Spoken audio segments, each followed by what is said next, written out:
Are you ready for a tough question about marriage and heaven? Ready or not, here it comes. Wife recently asked me, if I'm not going to be married to my husband in heaven, can I still choose to be with him?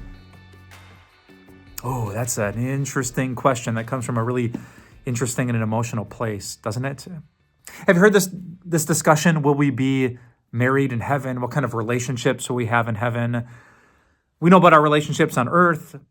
There are some people that are kind of our enemies. There are some people that are strangers. Then there's acquaintances. Then there's friends. And then there's this circle of people, maybe our family, maybe our spouse, our children, our best friend, that we just can't imagine having a great life in heaven if they're not there.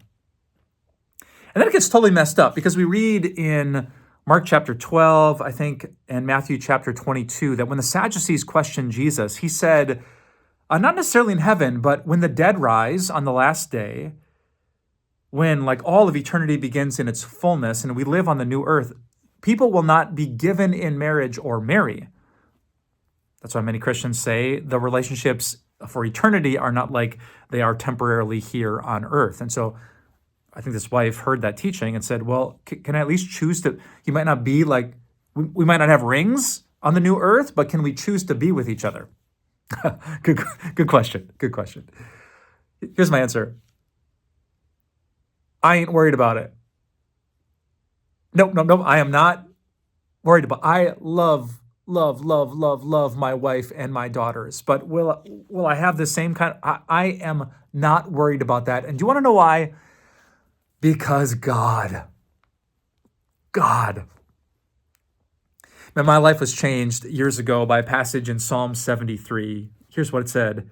Yet I am always with you, God. You hold me by my right hand. You guide me with your counsel, and afterward you will take me into glory. So, thinking about the future, the glory of God. Here's what it says in verse 25. God, whom have I in heaven but you? And earth has nothing I desire besides you. Oh man, that's so life-changing to me. Heaven is so good. Like when we really think about it, God, what matters? What is there other golf courses or soccer? I don't care. Is there fishing in heaven? Will I reckon what age will I be? I don't care. I really don't care because God will be there. God. The God that I have only seen by faith my whole life, and yet I love him. I will see him by sight.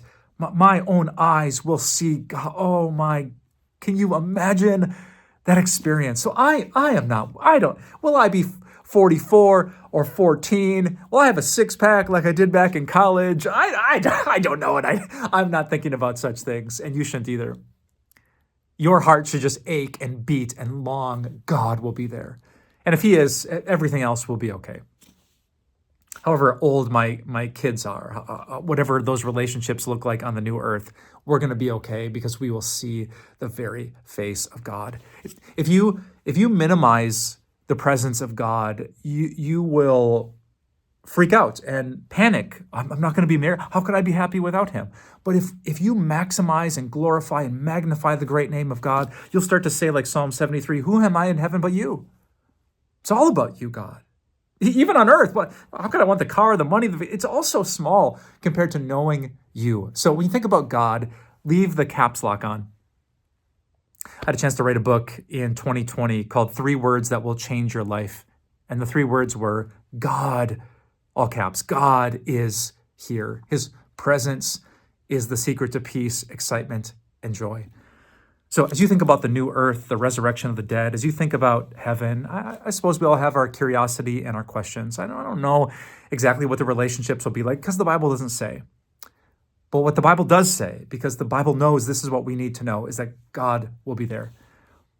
And you will see his face and you will be overwhelmed by his glory and his beauty and his kindness and his compassion and his justice and his strength and his creativity and his courage. You will not have enough time to appreciate and soak in the glory of God.